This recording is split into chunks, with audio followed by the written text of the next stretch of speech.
मी त्यावेळी पोलीस निरीक्षक होतो. ही घटना साधारण 2 वर्षांपूर्वीची आहे आणि माझ्यासमोर बसलेली ती बाई कुठल्याही अंगाने अपराधी वाटत नव्हती. तिच्यावर आरोप होता की तिने आपल्या सासूला जीवनात विष देऊन मारून टाकले.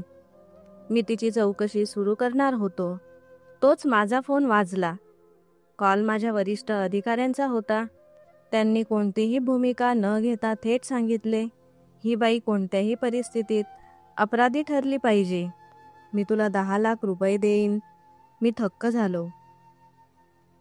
त्या क्षणीच त्या बाईच्या ओठांवर हलकीशी स्मितरेषा उमटली आणि तिने काहीतरी असं बोलून दाखवलं की माझे शुद्ध हरपले.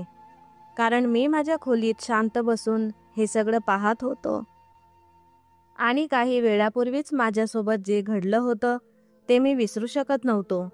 माझी पत्नी माझ्यावर रागावून घटस्फोटाची धमकी देऊन गेली होती, फक्त यासाठी की मी घराकडे दुर्लक्ष करत होतो. काही क्षणही झाले नव्हते की माझा मोबाईल पुन्हा वाजला. स्क्रीनवर पोलीस स्टेशनचा क्रमांक चमकत होता. मी ही नोकरी जॉईन केल्यापासून असं वाटत होतं की ती हळूहळू माझं कुटुंब माझ्यापासून हिरावून घेत आहे. मला माहीत होतं की माझी पत्नी आता इतक्या सहजपणे शांत होणार नाही. तिने स्पष्ट शब्दात सांगितलं होतं, मी तुला घटस्फोट देणार आहे, कारण तुझ्यासारख्या माणसासोबत राहणं माझ्या आवाक्याबाहेरचं आहे. तुझ्यासाठी फक्त तुझी नोकरीच सगळं काही आहे. बायको, मुलं सगळं बाजूला ठेव. देवाने आम्हाला एकच मुलगा दिला होता आणि आम्ही दुसऱ्याच्या तयारीत होतो.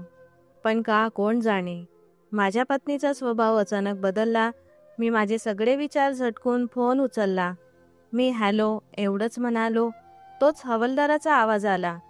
साहेब, तुम्ही लगेच स्टेशनला या. थोड्याच वेळात DSP साहेब येत आहेत.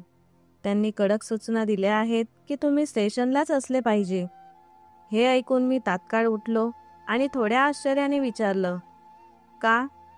DSP साहेबांना तर पुढच्या आठवड्यात यायचं होतं ना? त्यावर तो म्हणाला, सर, एक गुन्हेगार स्त्री आणली गेली आहे. कोण आहे हे अजून समजलेलं नाही. तिला आत बंद केलं आहे. बहुतेक तिच्याच केसमध्ये काही चर्चा होणार आहे. मी ठीक आहे असं म्हणून फोन ठेवला. थोडा विचार करून मी पत्नीला कॉल केला, पण तिने क्षणार्धात कॉल कट केला.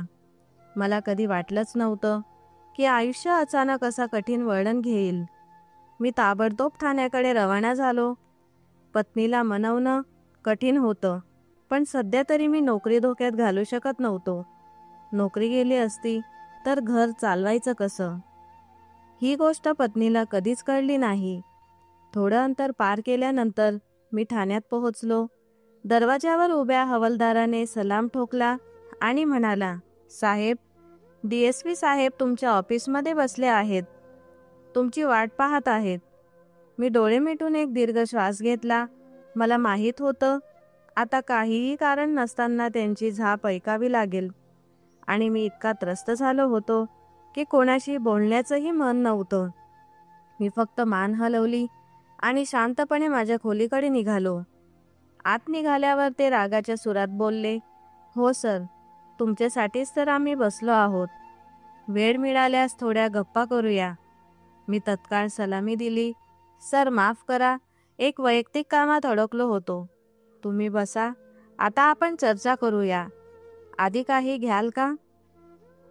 ते म्हणाले, खूप काही घेतलंय. आता थोड्या वेळापूर्वी येताना तुझी पत्नी इथे गदारोळ करत होती. घरातील गोष्टी घरातच ठेवा, समजलं? मी आश्चर्याने विचारले, म्हणजे काय? ते म्हणाले, माझी पत्नी इथे आली होती. तू मला विचारतोयस की मी तुला सांगतोय? मी स्तब्ध राहिलो. सर, आता थोड्या वेळापूर्वी आपली भांडणं झाली होती. ठीक आहे, हा प्रकरण मी सोडवेन. तुम्ही सांगा, कोणत्या प्रकरणावर चर्चा करायची आहे? ते गंभीर झाले. बस राघव, मला तुझ्याशी अतिशय गरजेची गोष्ट सांगायची आहे. मी खुर्ची ओढून बसलो आणि दीर्घ श्वास घेतला. त्यांनी कपाटातून एक फाईल काढली आणि माझ्याकडे करत म्हणाले, या बाईचं नाव अनुराधा आहे. वय 32 वर्ष. वरून आदेश आहे की कोणत्याही प्रकारे तिला अपराधी ठरवून फाशीपर्यंत पोहोचवायचं, नाहीतर मोठा गोंधळ उभा राहील. मी निश्चितच थक्क झालो. पण का? निरपराधाला आम्ही कसा गुन्हेगार बनवू? मी फाईल उघडली. समोरच्या पानावर एका नाजूक दिसणाऱ्या मुलीचं छायाचित्र होतं. कुठेतरी ही गुन्हेगारासारखी नाही दिसत. तेव्हा साहेब म्हणाले, माझं बोलणं लक्षपूर्वक ऐक. उलटसुलट प्रश्न विचारण्याची गरज नाही. या बाईवर मोठी रक्कम ठेवलेली आहे, जी गुप्त रीतीने त्या निरीक्षकाला मिळेल जो हे काम करेल. मी तुझीच निवड केली आहे. इनामाची रक्कम आपण दोघांनी समान वाटून घेऊ. तुला गुन्हा कबूल करून घेण्याची खासियत आहे. आता या बाईकडून कुठल्याही प्रकारे ती गोष्ट कर. जर केले तर आरामाची जिंदगी जगू शकशील. माझ्या तोंडातून बाहेर आलं, सर, ही तर लाच आहे आणि चुकीचीही. ते झटपट म्हणाले, लाच आहे की नाही त्याचा विचार करू नकोस. फक्त उद्देशाकडे लक्ष दे. हा आदेश आहे. 24 तासांच्या आत मला चांगली बातमी हवी. आणि हो, तुझं वैयक्तिक प्रकरण लवकर सोडव. हेडक्वार्टरपर्यंत गोष्ट जाऊन पोहोचली तर बदनामी आणि निलंबन निश्चित आहे. आपल्या पत्नीला समजाव. घराच्या बाबी घरात किंवा कुठल्या कॅफे रेस्टॉरंटमध्ये सोडवाव्यात. ठाण्यात येण्याची गरज नाही. मी सलामी ठोकली. त्यांनी मान हलवत बॅग उचलला आणि निघून गेले. मी खुर्चीवर थारी मारली आणि दीर्घ श्वास घेतला. माझ्या समस्यांच्या खांद्यावर आणखी एक डोंगर टाकला होता. त्या नाजूक मुलीचा काय दोष की तिला वाजवी कारणाशिवाय गुन्हेगार ठरवले जात आहे. काही वेळ शांतपणे केबिनमध्ये बसलो. नंतर मोबाईल हातात घेऊन पत्नीला कॉल केला. रिंग वाजत राहिली, पण तिच्या बाजूने काहीच प्रत्युत्तर नव्हते. मी मोबाईल टेबलवर ठेवला आणि माझे पाऊल आपोआप रिमांड कक्षाकडे वळले. मी आदेश दिला की तिला रिमांड रूममध्ये आणा. काही वेळात मी रिमांड कक्षाच्या दारावर उभा होतो. दार उघडलं आणि ती समोर डोकं खाली करून बसलेली होती. साडी घातलेली. ती खरंच खूप नाजूक दिसत होती. मी आत गेलो आणि दबदबा दाखवण्यासाठी काठी ठोकली.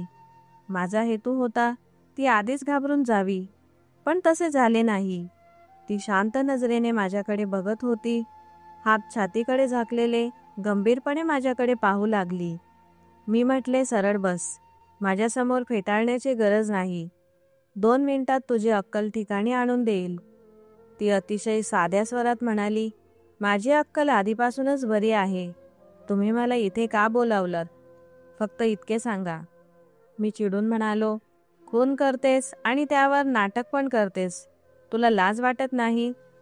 ती लगेच म्हणाली, मी कुणाचा खून केलाय असं तुम्हाला कोणीतरी सांगितलंय का? तुमच्याकडे काही पुरावे आहेत का? ती शिकलेली दिसत होती. अचानक मला झटका बसला. मी माझ्या गोंधळात इतका बुडालो की DSPंना विचारायलाच विसरलो होतो. शेवटी खून झाला कोणाचा आहे आणि तिला कोणत्या हत्येच्या आरोपात आणला आहे आणि ही एवढी मोठी रक्कम कोण देणार आहे? काही क्षण मी स्तब्ध राहिलो. मी उभा होतोच तेच माझा मोबाईल वाजला. स्क्रीनवर DSPंचा नंबर दिसला आणि मी कॉल स्वीकारला. ते म्हणाले, 10 लाखांची ऑफर आहे. या मुलीला कोणत्याही परिस्थितीत गुन्हेगार सिद्ध कर. मी म्हणालो, सर, 1 सेकंद. तो चिडला, काम सांभाळून घे. मी फार व्यस्त आहे. नंतर बोलू. मीटिंग अटेंड करायची आहे. आणि कॉल कट झाला. मी पलटून तिला पाहिलं. ती आधीच गंभीर नजरेने म्हणाली, अपेक्षा नव्हती निरीक्षक साहेब की तुम्ही इतके बेफिकीर असाल. तुम्हाला हेही माहिती नसेल की मी कोणाच्या खुनासाठी इथे आहे. माझ्या कल्पनेतले हे नाही की आपले पोलीस अधिकारी एवढे ढिले असतात. मी काही बोलणार होतो, पण तिच्या पुढील शब्दांनीच मला स्तब्ध केले. मी तात्काळ तिच्याकडे वळलो. तुला ही माझी खाजगी गोष्ट कशी माहिती? ती निर्भीडपणे म्हणाली, चांगले होईल की आधी खरा गुन्हेगार पकडा, नंतर माझ्याकडे या. जर माझ्याबद्दल अन्याय केला तर लक्षात ठेव, तुझी नोकरी वाचणार नाही आणि तू इथं उभा राहण्यासही लायक नसेलच. आता इथून निघा. मी तिला तीक्ष्ण नजरांनी बघत राहिलो. मला विश्वासच बसत नव्हता की माझी इतकी खास गोष्ट तिला कशी कळली. घाबरून मी चेहरा लपवून थेट रिमांड कक्षातून माझ्या केबिनकडे आलो. काही वेळ अस्वस्थ चालत राहिलो. नंतर पाण्याचा ग्लास उचलून ओठाला लावला. हे कसं शक्य आहे? हे सत्य फक्त मला आणि माझ्या पत्नीला माहीत होतं. आईला हेही सांगितलं नव्हतं. मग तिला ही बातमी कशी माहीत झाली? कदाचित माझ्या पत्नीला हे माहिती आहे हा विचार येताच मी अधिकच बेचैन झालो. तत्काळ टोपी आणि कारच्या चाव्या उचलून बाहेर पळालो. आता बायकोला भेटणं अत्यावश्यक बनलं होतं. भांडण तराट सर्व विसरून ठेवलं, कारण जर हा प्रसंग सोशल मीडियावर किंवा वरच्या अधिकाऱ्यांपर्यंत गेला तर माझी सगळी शान जाईल, नोकरीही जाईल आणि नाव बदनाम होईल. कपाळावर घाम निघत होता. भीतीत वाटेत मी गाडी जोरात चालवत होतो. कायद्याप्रमाणे असं करायचं नव्हतं, पण त्या क्षणी माझ्याकडे इतर काही मार्ग उरलेला नव्हता. चारही बाजूला केवळ खाड्याच खाड्या दिसत होत्या. लांब प्रवासानंतर मी माझ्या सासरी पोहोचलो. बेल वाजवली. सालीने दार उघडले. मी घाबरून विचारले, तुझी दीदी कुठे आहे? ती मान हलवून म्हणाली, दीदी तर आलीच नाही. का जिजू, काही झालं का? मी लगेच म्हणालो, खोटं बोलू नकोस. तुझी दीदी कुठे आहे? घरातच आहे ना? मी सालीला बाजूला करून घाईघाईने घरात शिरलो. घरात येतात जोरात ओरडून पडलो, लीना बाहेर ये, खूप गरजेची गोष्ट आहे. कुठे आहेस? पण ती खरंच घरात नव्हती. बाथरूम, सारी खोली, अगदी छप्परही पाहिलं, पण ती सापडली नाही. माझी सासूसुद्धा खोलीतून बाहेर आली. ती मला इतक्या अडचणीत पाहून म्हणाली, काय झाले? सगळं ठीक आहे का? माझी मुलगी कुठे आहे? मी चिडून म्हणालो, आमचं भांडण झालं होतं. ती रागाने तुमच्या घरी आलेली असेल. तुमच्याशी तिचं बोलणं नाही झालं. ती म्हणाली सकाळपासून तिचा फोन आला नाही, बोलली नाही. ती इथे नेहमीच आली नाही. माझी चिंता वाढली. प्रत्येक परिस्थितीत तुझी बायको सापडली पाहिजे होती, नाहीतर सर्व काही नष्ट होऊ शकतं. अखेर त्या मुलीपर्यंत माझं रहस्य कसं पोहोचलं? मी लगेच सालीला म्हणालो, तुझ्या बहिणीला फोन कर आणि तिचं स्थान शोध. ती आत जाऊन मोबाईल घेऊन आली. मी मान धरून लिव्हिंग रूममध्ये बसलो. सासूने माझ्या खांद्यावर हात ठेवून म्हणाली, मुला, घाबरू नकोस, सापडेल ती. इतकं तणाव का घेत आहेत? मी उत्तरही देऊ शकलो नाही. खरंच असं वाटत होतं की इथेच पडून मी मरणार आहे. आता पश्चाताप होत होता की मी माझं आयुष्य इतकं गुपित पत्नीला का सांगितलं. काही वेळात साली मोबाईल घेऊन आली आणि माझ्या डोळ्यांसमोरच बहिणीला फोन लावू लागली. रिंग वाजत राहिली, परंतु लीनाने फोन उचलला नाही. मला श्वास घ्यायला त्रास होऊ लागला. मी लगेच माझ्या एका ओळखीला फोन केला, जो सहज लोकेशन पकडायचा. त्याला नंबर देऊन म्हणालो, ताबडतोब लोकेशन काढ, मला तिकडे पोहोचायचं आहे. काही क्षणात त्याने लोकेशन पाठवली आणि इशारा दिला, साहेब, तिकडे जाणं ठीक नाही. कुठेतरी धोका वाटतोय. सगळीकडे उजाड रस्ते आहेत. तुमची बायको तिकडे का जाईल हे कळत नाही. नक्कीच तिचा फोन तिकडे आहे, पण तिने काहीतरी केलं असेल ज्यामुळे ती निघून गेली आहे. मी त्याला ओरडून फोन ठेवला आणि त्या लोकेशनकडे धावत निघालो. मार्ग कधी संपणार नाही म्हणावा तसाच होता. खूप अंतर नंतर त्या सुनसान रस्त्यावर पोहोचलो. गाडीवरून उतरून मोबाईल पाहिला. रस्त्यावर नेटवर्क चांगला होता. मी वेगाने पुढे धावलो. अगदी त्वरित डोकं धरून जमिनीवर बसले. पत्नीचा मोबाईल तिथेच पडलेला होता, पण ती स्वतः तिकडे नव्हती. माझ्या माणसाने बरोबरच म्हटलं होतं. माझी बायको असं का करत होती? काही समजत नव्हतं. माझा मुलगा पण तिच्या सोबत होता. अचानक विचार आला, कदाचित दोघेही कुठल्या संकटात अडकलेले आहेत. मी ताबडतोब मोबाईल उचलून ठाण्याकडे परत पळालो. काहीतरी गडबड आहे आणि ती गडबड त्या अनुराधा नावाच्या महिलेशी निगडीत दिसत होती, जिला आज गुन्हेगार म्हणून आणलं होतं.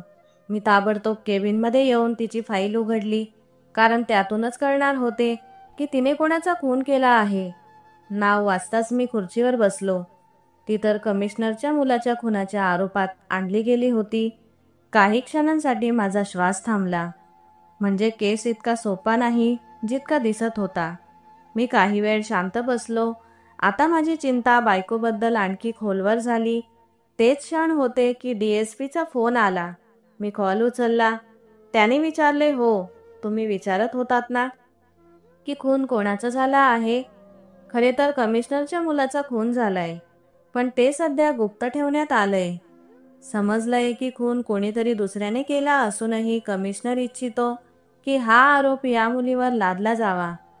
का असं करायचं हे स्पष्ट नाही, पण कमिशनर म्हणतो की कोणत्याही परिस्थितीत तिला दोषी दाखवायचं आहे. मी लगेच म्हणालो, सर, माझी पत्नी आणि बाळ हरवले आहेत. ठाण्यातून निघाल्यानंतर त्यांचा काहीच ठावठिकाणा नाही. लोकेशन सुनसान रस्ता दाखवते.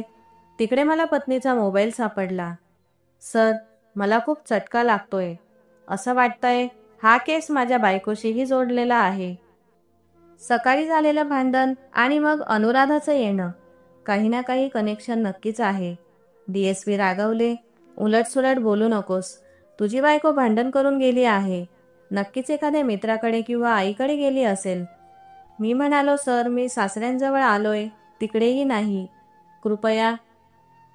तिचा केस नंतर, आधी माझी पत्नी आणि बाळ सुरक्षित हवं.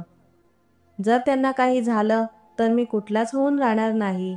माझ्या कुटुंबात फक्त हे दोघे आहेत.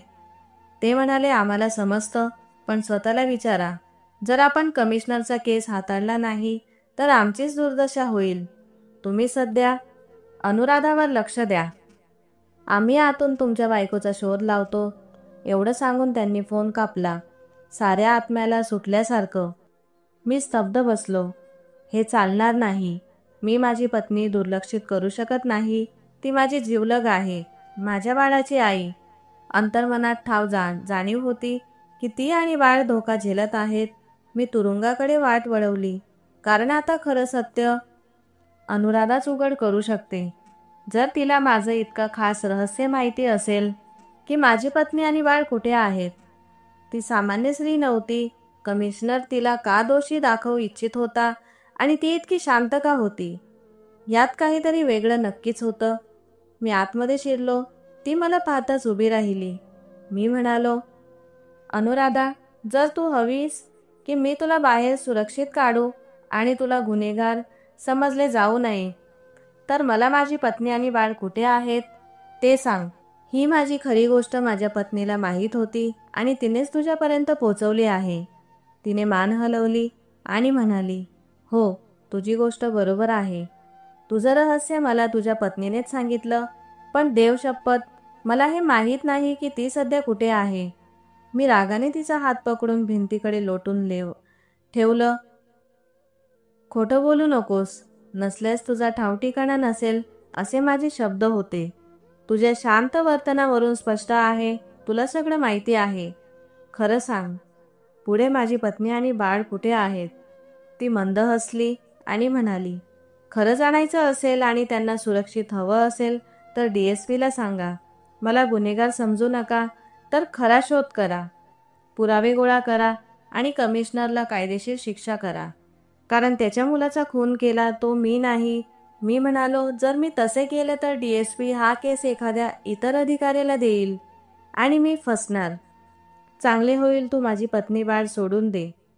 ती म्हणाली, जर मी अगोदर हार मानली तर मला फाशी मिळेल, परंतु जर मी तुला मोहरा बनवले तर मी वाचूही शकते आणि तुझं रहस्यही राहील.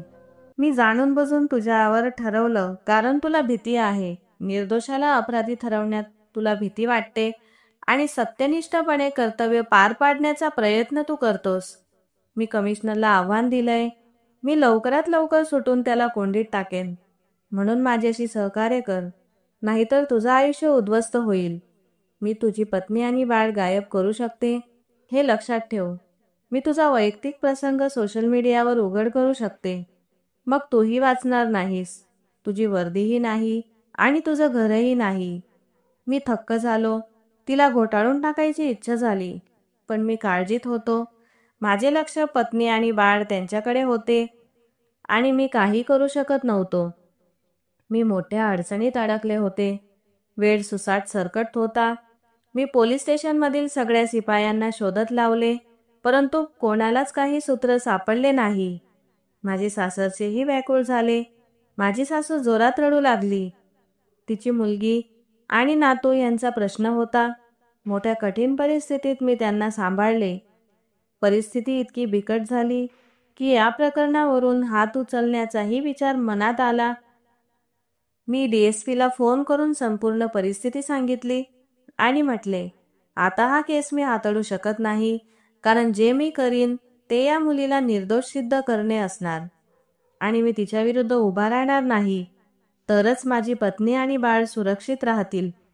त्यांनी लगेच सांगितले, त्या मुलीला रिमांड रूममध्ये ठेवा आणि तिच्यासोबत कठोरपणे सामोरे जा.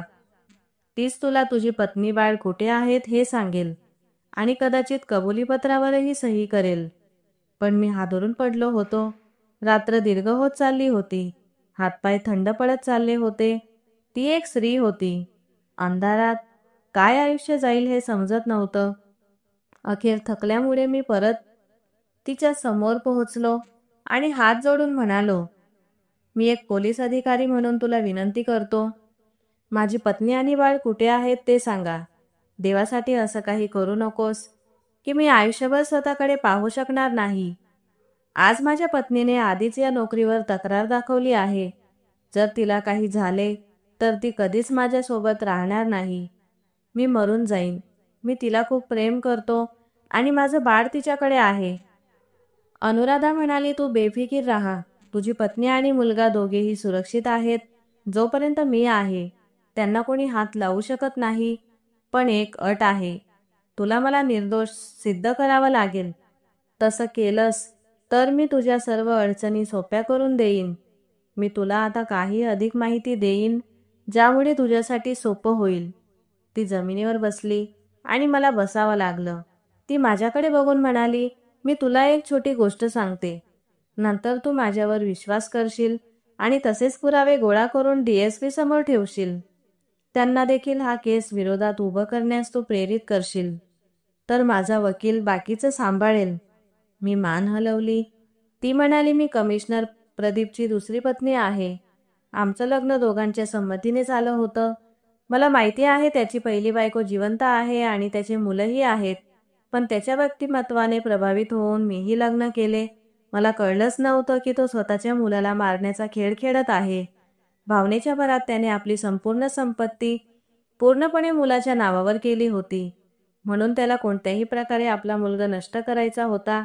कारण जर त्याला मुलाची नातवंड झाली तर भलेही त्याने स्वतः मुलाला मारलं तरीही संपत्ती त्या मुलाच्या नातवंडांना जाईल. त्यामुळे त्याने मला टार्गेट बनवलं.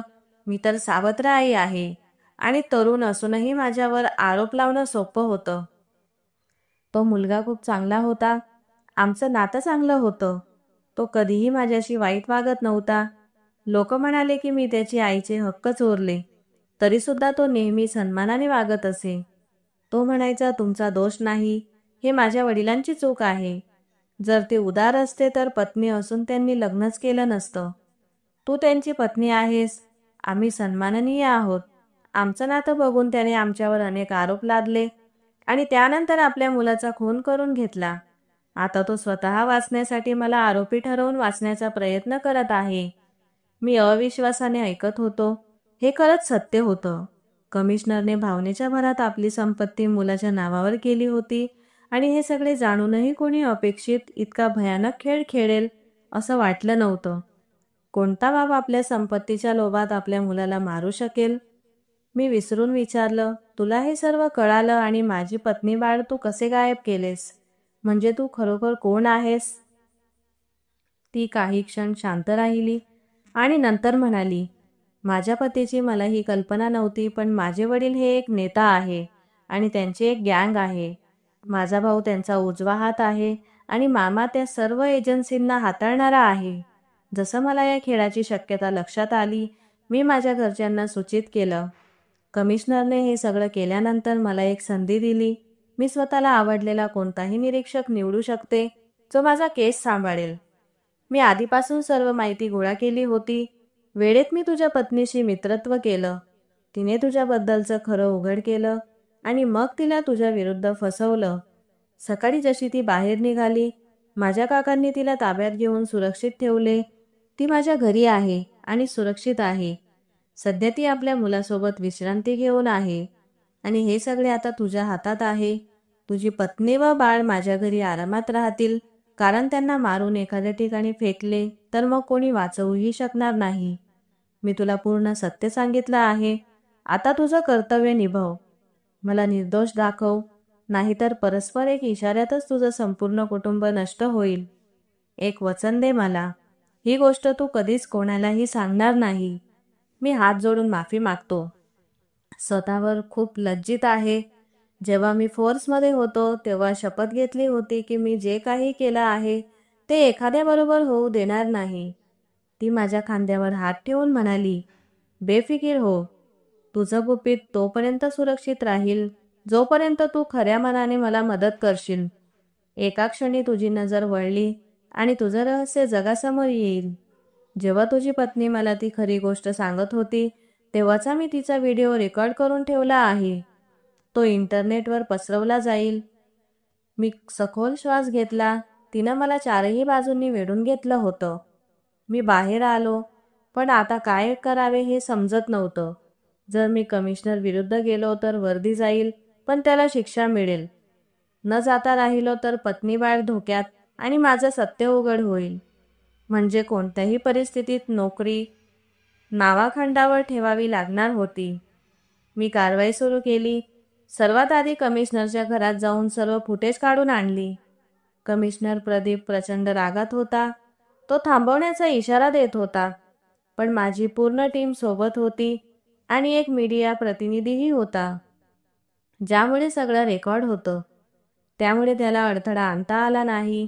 सर्व फुटेज तपासल्या, पण कुठेही असा पुरावा सापडला नाही की कमिशनरनेच आपल्या मुलाचा खून केला आहे. नंतर मी संपूर्ण घराची तपासणी सुरू केली.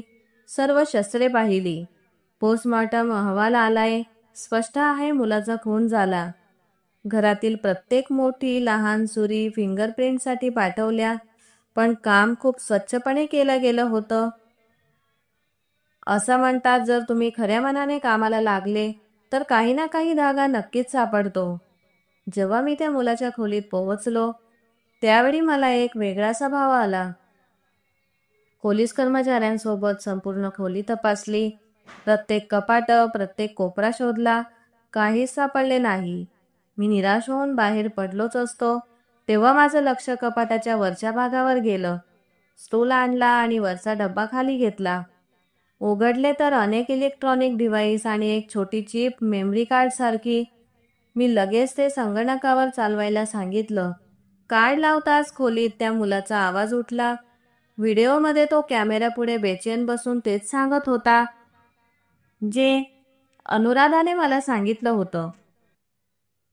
कमिशनर प्रदीप यांनी माझ्याविरुद्ध संपूर्ण कट रचले आहे. त्यांनी भावनेच्या भरात संपूर्ण प्रॉपर्टी माझ्या नावावर केली होती. मी ते परत करायचो, पण त्यांनी असे कागद बनवले की मी जरी परत करू इच्छित असलो तरी करू शकत नाही. परत केल्यास त्यांचं नाव खराब होईल. म्हणून आता ते मला मार्गातून काढू टाकू इच्छित आहे. मी माझ्या वडिलांवर खूप प्रेम करतो, पण अनुराधा मॅडम नक्कीच निर्दोष आहेत. मला ठाऊक आहे की माझ्या मृत्यूनंतर माझे वडील सर्व आरोप त्यांच्यावरच ठेवून मला वाचवण्याचा प्रयत्न करतील. मी तुमच्या सर्वांकडे विनंती करतो की मला न्याय मिळावा, जरी ते माझे वडील असले तरी. जर त्यांनी खून केला असेल तर त्यांना शिक्षा होणे आवश्यक आहे. व्हिडिओ ऐकून मी दीर्घ श्वास घेतला. मीडिया प्रतिनिधींनी सर्व फुटेज नोंदवले होते. मला माहीत होते की माझी वर्दी गेली तरी माझ्या कारकिर्दीला धोका आहे, पण याबद्दल खात्री होती की जे मी करतोय ते बरोबर आहे. भूतकाळात केलेली माझी चूक मी पुन्हा करत नाही. त्या चुका पुन्हा करायची माझी इच्छा नाही. खऱ्या अर्थाने माझा सर्वात खोल रहस्य माझ्या स्वतःच्या आयुष्याशी संबंधित आहे. पोलीसमध्ये भरती होण्यापूर्वी मी फारच अश्लील स्वभावाचा होतो. मुलींना त्रास देणे माझी वाईट सवय होती. माझी पत्नी, जी माझ्या मामाची मुलगी आहे, तिला माझी प्रत्येक वागणुकीची जाणीव होती. तरीही तिने माझ्यावर प्रेम केल्यामुळे सर्व सहन केले. एक दिवस मी मर्यादा ओलांडली. एका मुलीबरोबर मी अत्याचार केला आणि भीतीने तिचा खून करून तिथेच दफन केलं. हा रहस्य लपवून ठेवला. एका मुलीबरोबर मी अत्याचार केला आणि भीतीने तिला लपवून ठेवलं. हा रहस्य लपवून ठेवला, पण मी आतून तुटलो. मी सरळ माझ्या पत्नीसमोर जाऊन सगळं कबूल केलं. तिने मला लपवून ठेवले. कधीही त्या मुलीचं नाव सांगितलं नाही. त्या अपराधाच्या विषयी मला अजूनही लाज वाटते. खूप रडलो. अंदाजे 1 वर्ष मी खोलीत बंद राहिलो. जणू आतून मी मरण पावलो होतो. 1 वर्षानंतर पत्नीच्या आधाराने मी स्वतःला उभं केलं. पोलीस फोर्समध्ये सामील झालो आणि स्वतःशी शपथ घेतली, जे कोणीही असा अपराध करेल त्याला मी कधीच सोडणार नाही आणि पीडितांना न्याय मिळवून देईल. मी मान्य करतो की मी मोठं पाप केलं. पुढे जे घडलं त्याने मला थोडा धीर दिला. केस उघडला. कमिशनर प्रदीपला कोर्टाने फाशीची शिक्षा सुनावली आणि अनुराधा मॅडम सन्मानाने निर्दोष सुटल्या. माझी वर्दी उतरलेली होती. पत्नी आणि मुलगा सुरक्षित घरी पोहोचले.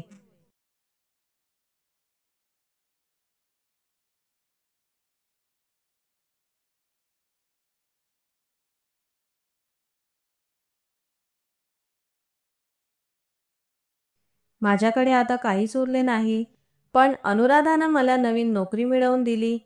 तरीही पश्चाताप राहिला. पोलीसची नोकरी गेली आणि ज्याद्वारे मी माझा तो अपराध विसरायचा प्रयत्न करत होतो तोही संपला. मला माहीत नाही देवाने मला माफ केलं आहे की नाही, पण माझ्या हृदयाला असं वाटतं की तो मला माफ करेल. प्रत्येक प्रार्थनेत मी असाच विनवतो, हे सर्व देव मला माफ करा. मी मोठी चूक केली आहे. त्या घटनेचा विचार येतो तेव्हा संपूर्ण अस्तित्व थरकापते.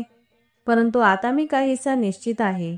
किमान त्या दुःखाने भरलेल्या आयुष्याच्या त्या भागातून मी मुक्त झालो आहे, जिथे आपण फक्त आदेशांचे गुलाम बनून राहतो.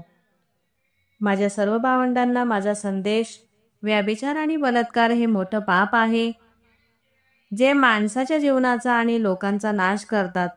ईश्वराकडे कदाचित उशीर होतो, पण अंधार नाही. माझ्या सर्व भावंडांना माझा संदेश: व्यभिचार आणि बलात्कार हे मोठं पाप आहे, जे माणसाच्या जीवनाचा आणि लोकांचा नाश करतात.